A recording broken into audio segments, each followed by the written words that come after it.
poder ver Cristo nesses salmos, tá bom? Vamos lá, Salmos de número 46. Vamos ler todo o salmo, por favor. Diz assim, ó: Deus é o nosso refúgio e a nossa fortaleza, auxílio sempre presente na adversidade.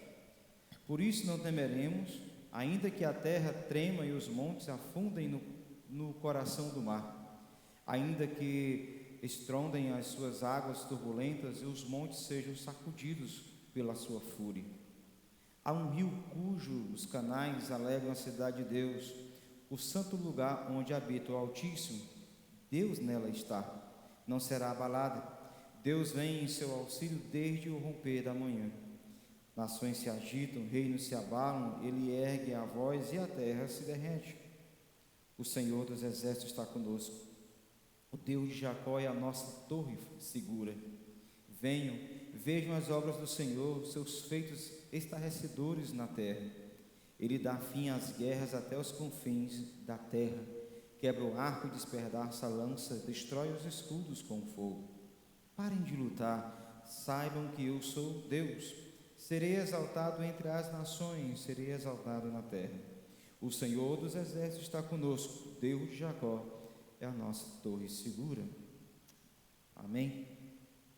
Esse salmo é um dos salmos conhecidos dentro de todos os saltérios, tirando o 23, claro, que é muito conhecido, mas o Salmo 46 é muito falado. E esse salmo, ele é um hino que celebra o poder de Deus, um poder que defende o seu povo. Para quem não sabe, eu coloquei no grupo hoje pela manhã, mas esse primeiro verso aqui, Deus é o nosso refúgio e fortaleza, foi onde Martinho Lutero veio com a famosa expressão, né? Que é o tema da minha mensagem hoje, uma poderosa fortaleza ao nosso Deus, ou mais conhecido como nós cantamos domingo, Castelo Forte. Foi daqui que ele tirou essa música, Martinho Lutero, e é o hino que está no Cantor Cristão para a nossa alegria, tá bom? Então, o salmo aqui, a primeira coisa que eu quero chamar a sua atenção, a guisa de introdução, é que ele se divide em 3 estrofes, tá? Com a sua Bíblia aberta, preste bem atenção, do versículo 1 ao 3 é a primeira estrofe, o versículo 4 ao 6 é a segunda estrofe, e o versículo 8 ao 10 é a terceira estrofe, sendo que as duas últimas, se você observar, ela vai terminar com um refrão, que é, a segunda estrofe, o versículo 7, no versículo 7 diz assim: o Senhor dos exércitos está conosco, Deus de Jacó é a nossa torre segura, na minha versão da NVI, né? Olha a outra estrofe lá, no versículo 11: o Senhor dos exércitos está conosco, Deus de Jacó é a nossa torre segura. Então, observe que o salmo divide em 3 partes, do 1 ao 3, do 4 ao 6, do 8 ao 10. Só que na segunda e na terceira, ele tem essa conclusão aí, com esse refrão, que é onde dá a ideia de todo o salmo, que Deus é a nossa torre forte, nossa torre segura, tá? E esse salmo, ele mostra que as ameaças das nações inimigas contra o povo de Israel não são nada diante dele, diante de um Deus Todo-Poderoso, tá? Porque Deus está naquela cidade, sendo uma torre forte. O versículo 1 ao 3 vai mostrar que Deus está segurando, na verdade, ele é a segurança do povo de Israel. E os versículos 8 ao 10 é onde Deus, por meio desse poeta, desse salmista, ele convida os povos a honrar a Deus, porque ele é um governante supremo. O Salmo 46, eu quero chamar a sua atenção, porque ele é cheio de imagens, ele é muito rico em imagens. Observe, por exemplo, no versículo 2, onde ele usa a expressão terra, bem no versículo 2, por isso não temeremos, ainda que a terra trema, tá? Ainda que a terra mude. Olha o versículo 10, na parte B, serei exaltado na terra. Então, essas imagens, principalmente a do versículo 1 ao 3, estão associadas ao mundo físico, terra, montanhas, mar. Observe essas imagens, serão importantes para o nosso estudo de hoje. No versículo 4 ao 7, forma um contraste entre a cidade de Deus, porque a cidade de Deus, porque ela é abençoada com a presença dele, e quando ele chega, tudo é tranquilizado. Observe aí as outras imagens, ó. Rio, riachos, tá? A instabilidade barulhenta das nações, dos reinos, tudo que se enfurece, apenas a voz de Deus acalma aquela tempestade. E no versículo 8 ao 10, você vai ver que essas imagens estão associadas à guerra. Olha aí, ó, tem arco, o que mais? Lanças, carros ou escudos, na sua versão, provavelmente. Tá? Então, esse salmo, o que eu quero que você entenda é que ele é marcado por imagens muito fortes, figurativas, mostrando que Deus é poderoso. Que todas essas imagens de fúria da água, a estrutura da terra se abalando, tudo isso aqui é mostrando um Deus que pode todas as coisas. E claro, versículo 7 e versículo 11, o Todo-Poderoso, Ele está conosco, o Deus de Jacó, Ele é a nossa fortaleza. Então eu dividi esse salmo em 3 partes, seguindo a estrutura dele mesmo, no próprio texto hebraico, que, primeira lição que nós temos aí, que Deus é a segurança do seu povo. Está aí, ó. Deus é a segurança do seu povo. O que o salmista declara aqui, irmãos, é que em meio a qualquer problema, qualquer dificuldade descrevida naquela época e na época de hoje, Deus continua sendo o nosso refúgio. O Salmo 14, que a gente já estudou nos tempos atrás, ele usa essa mesma expressão. Lá no finalzinho ele diz assim, olha, Deus é a nossa força, tá? Deus significa que Deus nos mantém firmes, que Deus nos mantém confiantes. E a expressão aqui no Salmo 46, Deus é o nosso refúgio, frequentemente ela é usada como Deus é aquele que nos protege. Deus é aquele que nos abriga. Semana passada a gente estava ali no terreno e eu acho que foi o Jabiraca mesmo. Ele viu uma galinha lá cobrindo os pintinhos lá. Ele disse, aí, pastor, o texto lá, como é que a galinha protege os pintinhos ali. Pois é, Deus também nos protege dessa forma. Deus nos guarda. Então, quando ele diz Deus é o nosso refúgio e fortaleza, ele está dizendo que Deus é o nosso escudo e Deus é o nosso verdadeiro abrigo. Verdadeiro abrigo. Os versículos 2 e 3 declaram as consequências de Deus ser a segurança do seu povo. Ou seja, é uma comunidade, o povo de Deus, que não vai temer. Está aí o versículo 2 e 3, ó.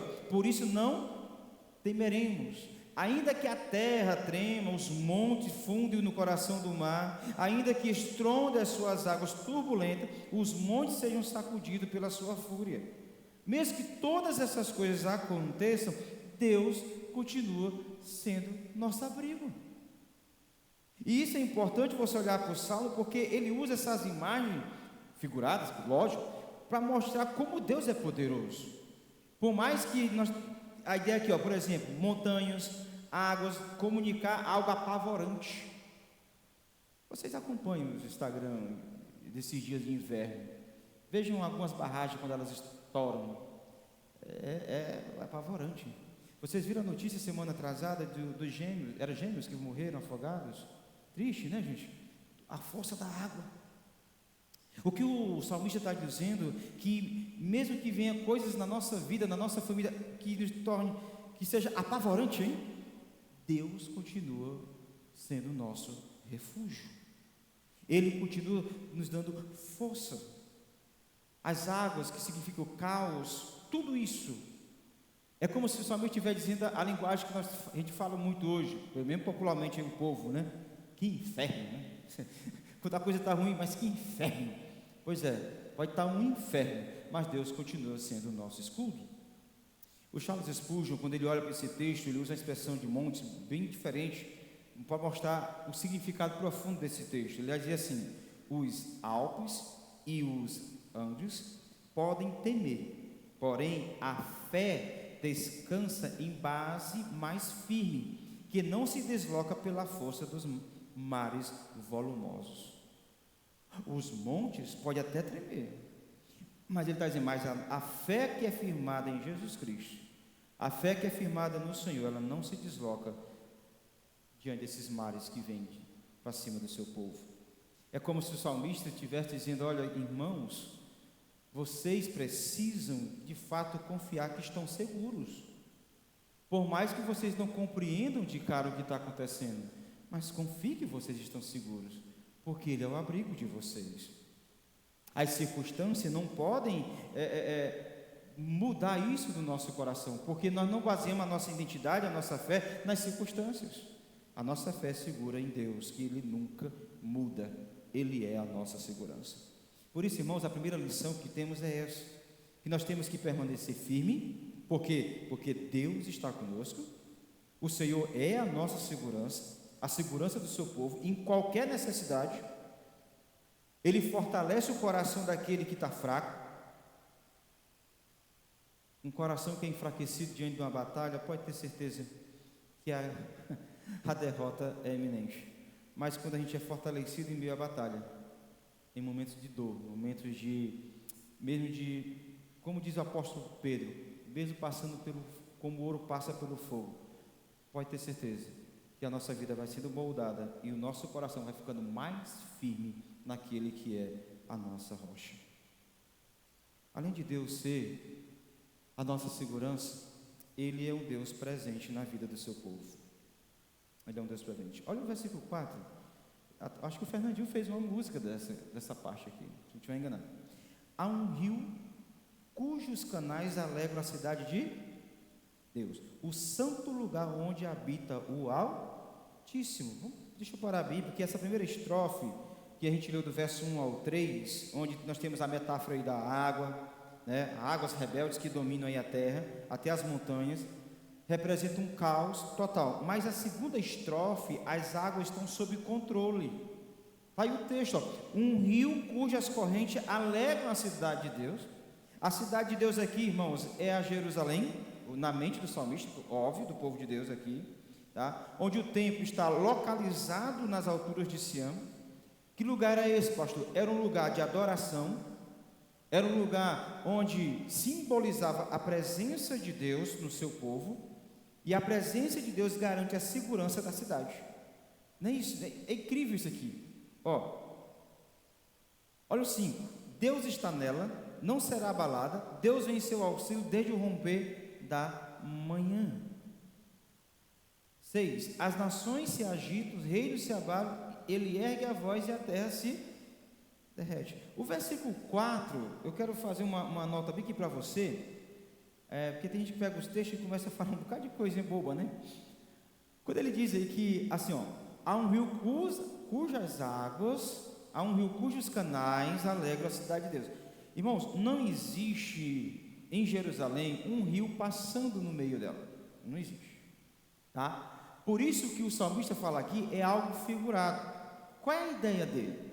Ele quer dizer o seguinte, que um rio que passa no meio da cidade é uma cidade protegida, é uma cidade que pode dar frutos. Lembra do Salmo 1? Plantado o rio ao lado, né? Fica dando seu fruto na estação certa. Então, o que ele está dizendo é uma metáfora, é uma figura. O que ele está dizendo é que esse rio, do verso 1 ao 3, que trouxe pavor para o povo, esse mesmo rio fica quietinho na presença de Deus.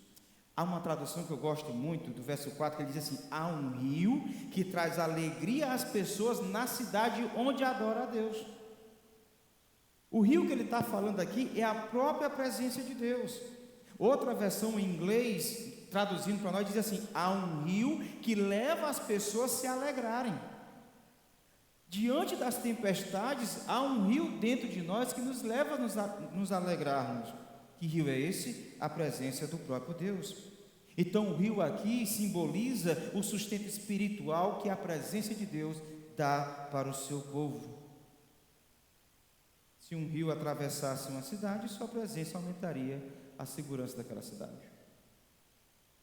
De fato aqui, irmãos, nós entendemos, dentro do contexto maior, que o suprimento de água em Jerusalém era uma grande preocupação naquela época.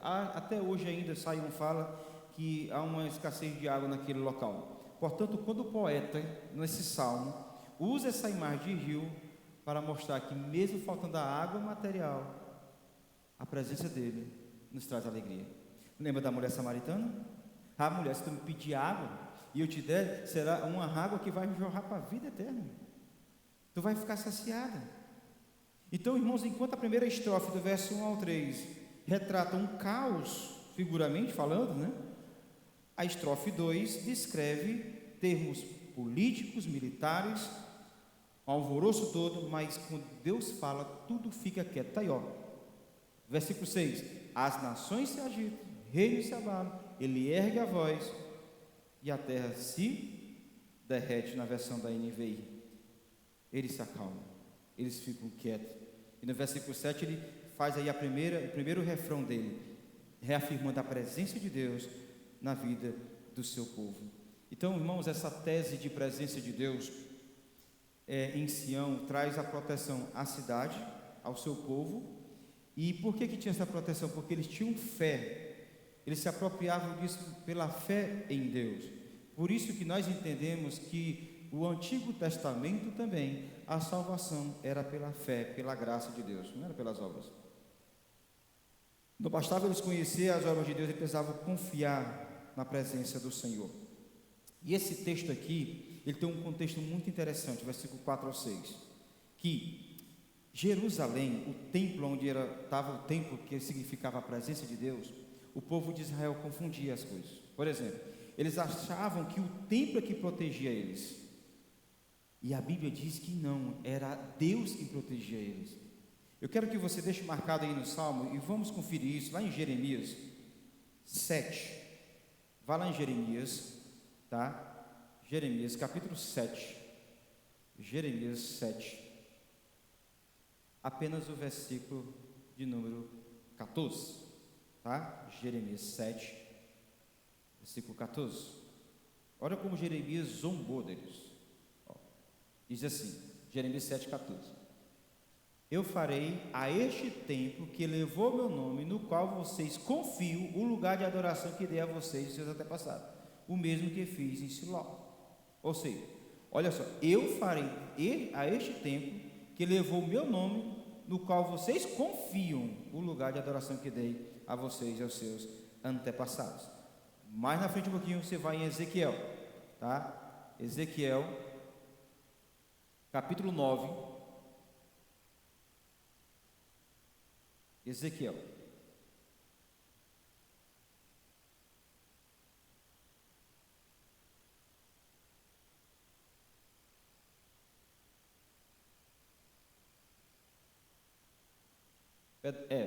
Capítulo 9, versículo 7.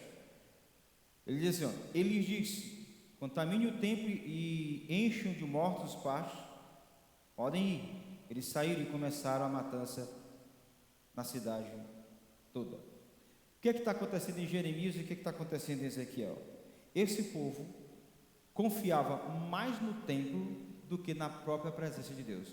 O templo não era a presença, o templo simbolizava a presença de Deus. Voltando para o Salmo 46, o que o poeta está dizendo é que Deus poderia abandonar a casa, como está lá em Ezequiel, depois você lê com calma, capítulo 9, 10 e 11, fala sobre isso, e Deus abandonou aquele templo, porque mostrando para Israel que o que estava protegendo eles, a presença ali não era o templo, a presença era do próprio Deus, era do próprio Deus. Então, irmãos, Deus aqui, no Salmo 46, nessa segunda parte, segunda estrofe, Deus é um apoio presente na vida da igreja. Por mais que a gente não veja com clareza as coisas, Deus é um Deus presente na igreja. E é presente só na igreja. Por isso que eu fiz questão de colocar sempre do lado. Deus presente na vida do seu povo. Nós sabemos que a igreja de Cristo, desde os tempos atrás até agora, ela sofre muita perseguição, dor, angústia. Homens que vivem de forma piedosa, homens que amam a Jesus, vão sofrer. Observe a própria vida de Jesus. Jesus sofreu angústia, dor, perda. Amigos dele abandonaram ele. Então, a nossa única esperança diante de tudo isso, de tudo que a gente enfrenta, é saber que Deus está presente com a gente. É saber que Ele é a nossa força. É saber que, por causa dele, a gente não vai desistir.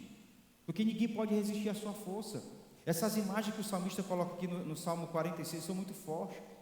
Águas, terra tremendo, nada disso pode resistir o poder de Deus, nada disso. Então, será que o problema que você enfrenta em casa, enfrenta com seu filho, com seu cônjuge, no seu trabalho, será que isso vai lhe destruir? Óbvio que não. Deus está presente na sua vida, do seu povo. Ele é uma ajuda presente, irmão. Ele tem poder, Deus tem tanto poder para nos libertar do sofrimento, vocês sabem disso? Ele tem poder de fazer isso. E Ele tem poder também de nos dar força e graça para suportar dentro do sofrimento. O problema é que as pessoas só olham para a primeira parte. Não, eu quero um Deus que arranque o meu sofrimento. Não, Deus pode deixar o sofrimento e lhe dar força para você suportar. Que é isso que o salmista está dizendo. As nações se agitam, tudo se abala, mas quando ele fala, todo mundo quieta. Todo mundo fica caladinho. Eu lembro da cena de Jesus, eu toquei nela quarta-feira passada, quando os discípulos estavam no barco, aquela tempestade, ele dormindo, olha, um travesseiro de boa, tudo tranquilo. E um dos discípulos, tu não te importa que a gente está morrendo, não? Olha, o senhor está cego? A gente está bem aqui, morrendo, tu está dormindo. Jesus se levanta, acalma a tempestade. Então, o Senhor, quando Ele quer acalmar, Ele acalma, mas quando Ele não quer, Ele fica nada, Ele deixa. Eu sei o que eu estou fazendo. Eu estou cuidando, eu estou dando graça para vocês, estou moldando o coração de vocês. Eu gosto muito da série do Arqueiro Verde. E tem uma cena lá que ele, para salvar a vida da irmã dele, ele se entrega a uma legião chamada, eu sei que o chefe lá é o cabeça do demônio, é um nome bonito do cara, né? Pois é. Só que ele tem que passar por uma lavagem cerebral. E na hora eles vão pega um ferro com uma marca para colocar nas costas do arqueiro, e ferro quente, e coloca. Aí a frase ele diz assim: você precisa passar por esse fogo para você ser purificado, esquecer o nome Quen, e o seu nome vai ser outro, agora você vai ter outra vida. Deus muitas vezes faz isso para a gente. Ele coloca uma marca forte em nós. Ele nos coloca no fogo muitas vezes, para a gente esquecer o mundo lá fora. E a gente agora é dele, tem a presença dele em nós. E com a presença dele, pode ter certeza, vai ter muita gente que vai nos odiar, vai ter muitos problemas, mas ele está presente conosco, moldando o nosso coração, nos dando graça diante das lutas. Ele é presente na vida do seu povo. Está aí o versículo 5. Deus nela está.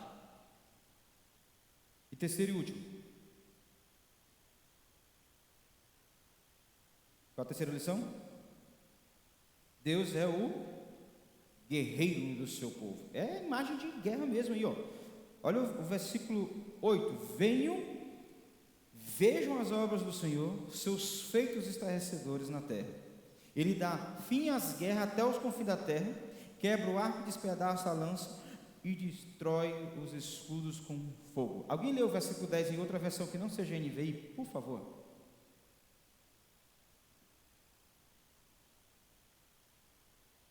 Uma que tinha assim: aquietai-vos. Alguém tem? Pode ler.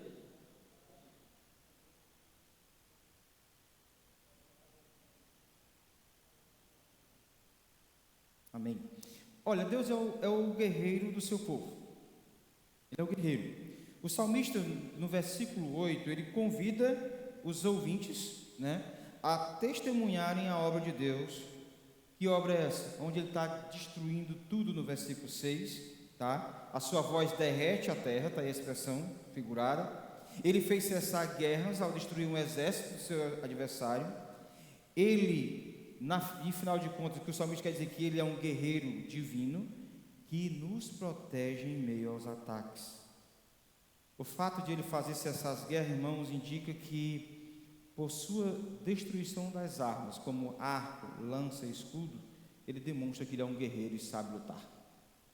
Deus sabe guerrear, Deus sabe as estratégias, Deus sabe como lutar por nós. No versículo 10, o poeta cita Deus afirmando a sua soberania. Ele diz assim: olha, aquietai-vos e sabei que eu sou Deus. Interessante que Deus não manda a gente lutar aqui. É incrível. Fique quieto.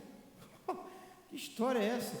Se você ler Efésios, capítulo 6, versículo 10, até o versículo 20, eu acho 22, ele fala das armaduras de Deus. Se você observar as armaduras, a maioria é escudo, é espada, é uma proteção em você, tá? E tem um momento que a gente tem que ficar quieto e deixa que Deus vai trabalhar.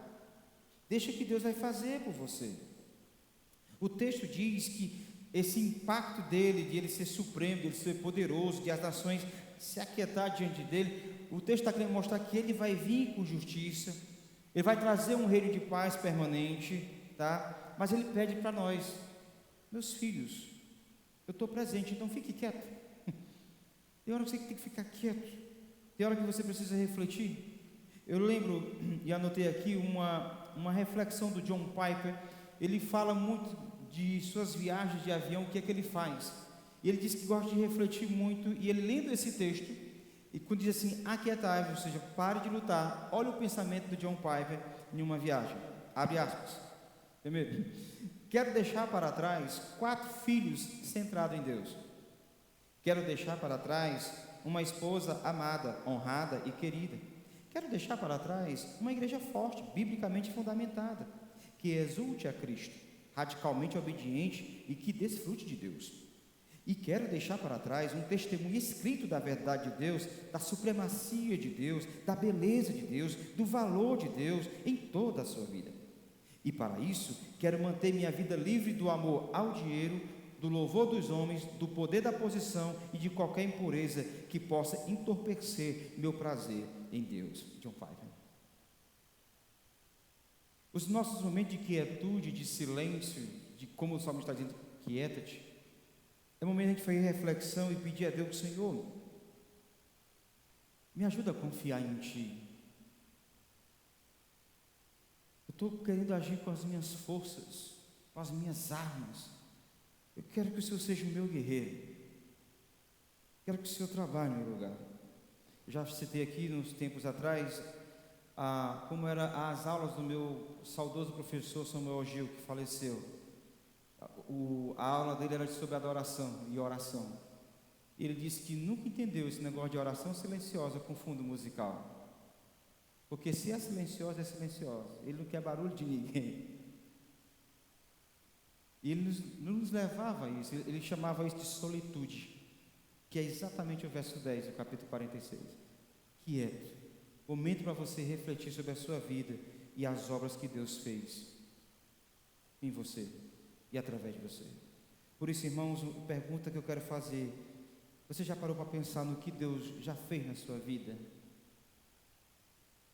Às vezes a gente está tão apavorado diante de uma situação atual, de doença, de crise, em casa, trabalho, que a gente esquece o que Deus já fez.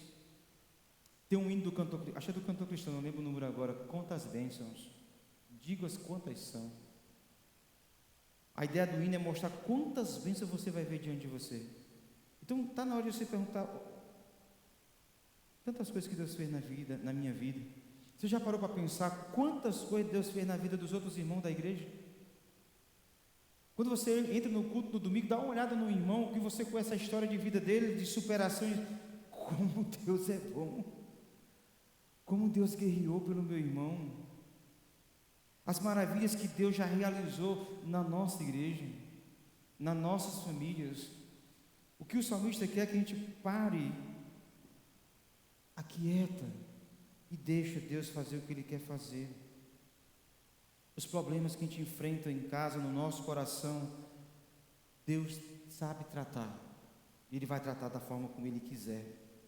Então, seja qual for as lutas que a gente vem enfrentar, irmãos, Deus pode estar mostrando que a nossa verdadeira identidade é nele, na sua fortaleza, no guerreiro que Ele é, e não em nossas circunstâncias. As circunstâncias talvez não mudem, mas Deus pode ter certeza que Ele continua sendo o mesmo. As dores vão vir, mas a nossa identidade está nele, e ponto final. Eu quero concluir esse salmo tentando te ajudar a como aplicar ele de fato na pessoa de Jesus. Quando a gente lê esse salmo, em primeiro lugar, você tem que entender que nós não acreditamos hoje na presença especial de Deus. O que é isso, pastor? Você está com heresia? Não. Deus não vai se manifestar hoje em fogo, sarça ardente. Deus não vai fazer, não é que Ele não possa, Ele pode fazer, mas as regras são dele, Ele que colocou isso quando veio Jesus. Ele não vai fazer tipo um cachorro falar com você. Não vai. Ele não vai fazer um animal qualquer chegar, olha isso e aquilo. Não. Não é o templo que é a nossa proteção. Se fosse, nós estava perdido, porque até o piso está quebrando. Um gato derriba um forro, que templo que segura ninguém? É a presença dele. O que nós entendemos que Deus está presente não é apenas em local físico específico, mas Deus está presente na pessoa de Jesus Cristo, irmãos. Jesus falou para os discípulos em João 2, ele disse assim: eu vou destruir esse templo e em 3 dias eu vou levantar ele. Na cabeça de um judeu ouvir um negócio desse, está doido, esse homem é louco, vai derrubar o templo. Só que dias depois, eles souberam de quem que ele estava falando, era dele. Eu sou a presença de vocês, eu é que estarei presente na vida de vocês, não é um templo feito por mão de homens. Então esse salmo, irmãos, quando o salmista fala do verso 4 ao 6, mostrando a cidade de Deus, ele está apontando para a cidade que está em nós, a nossa torre forte, como diz Martinho Lutero, castelo forte é o nosso Deus, em Jesus. Em Jesus. João 1,14 ele diz que o verbo se fez carne e habitou no meio de nós. Ele é o edifício verdadeiro, ele é a nossa presença real. E quando o véu se rasgou, quando ele morreu na cruz, que o véu parte ao meio, indicando que acabou o tempo de sacrifícios, porque agora eu sou o verdadeiro sacrifício por vocês, eu sou a vida em vocês. Fora o que ele disse em Mateus 28, 20: eis que estou convosco até a consumação dos séculos. Outra coisa, irmãos, que eu quero aprofundar, o que eu falei no início da minha introdução. A maioria das pessoas acham que o Martinho Lutero é conhecido pela carta de Romanos, principalmente o texto lá: o justo viverá da fé. Só que poucas pessoas sabem que Martinho Lutero foi convertido não apenas pelos estudos do livro de Romanos, mas pelos salmos.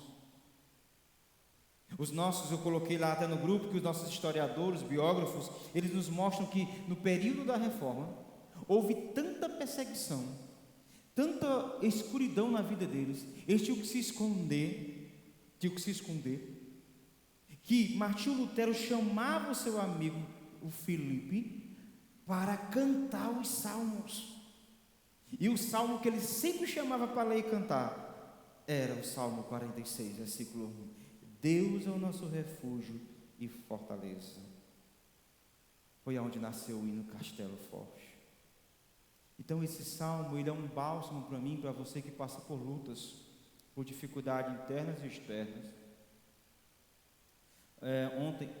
Ontem, num momento de oração e reunião com os meus 2 colegas de ministério, o pastor Edson e o Francivânio, o pastor Edson mostrou um artigo para nós, do pastor Jonas Madureira, do curso de filosofia que ele está fazendo, que nesse período aqui da reforma, os cultos naquela época, muitas vezes era necessário não aceitar descrente entrar dentro dele, porque tinham medo de ser, muitas vezes, mortos.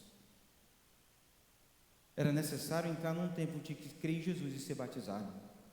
Às vezes foi necessário tanta perseguição que aqueles homens enfrentaram. Então, irmãos, por fim, a gente olha para esse salmo, e a imagem aí, grifa na sua Bíblia, versículo 4: há um rio cujos canais alegram a cidade de... Aqui eu quero finalizar dizendo o seguinte: acima da imagem de Jerusalém, como um rio passando por meio dela, que não é um rio real em Jerusalém, mas está apontando, irmão, para a provisão e a proteção de Deus. Olha para Apocalipse, onde Deus diz que o rio da água da vida será claro como um cristal. Apocalipse 22, versículo 1: e flui do trono de Deus e do Cordeiro Santo. O que o Apocalipse está mostrando é que esse rio nós vamos ver no novo céu e na nova terra. Por isso eu concordo plenamente que o Salmo 46 mostra que o nosso Deus é o Deus que nos fortalece, é o Deus que nos dá segurança, é presente na nossa vida e Ele é o nosso guerreiro. Que o Senhor nos abençoe. Amém? Curva sua cabeça. Vamos orar enquanto a irmã Fernanda desliga aqui a nossa... gravação. Senhor, obrigado, Pai. Obrigado, Deus, pela palavra do Senhor. E que isso sirva de ânimo para o nosso coração e saber que o nosso Deus é a nossa fortaleza. É um Deus que é presente na hora das adversidades, na hora da nossa angústia. Eu peço ao Senhor que o Espírito Santo de Deus possa aplicar essas verdades em nós, que a gente nunca vinha esquecer. De que não é a circunstância que vai nos definir, mas é o Deus que é presente em nós. A nossa identidade está em Jesus Cristo. Abençoa o teu povo, com a tua graça, com a tua paz. É a nossa oração, em nome de Jesus. Amém.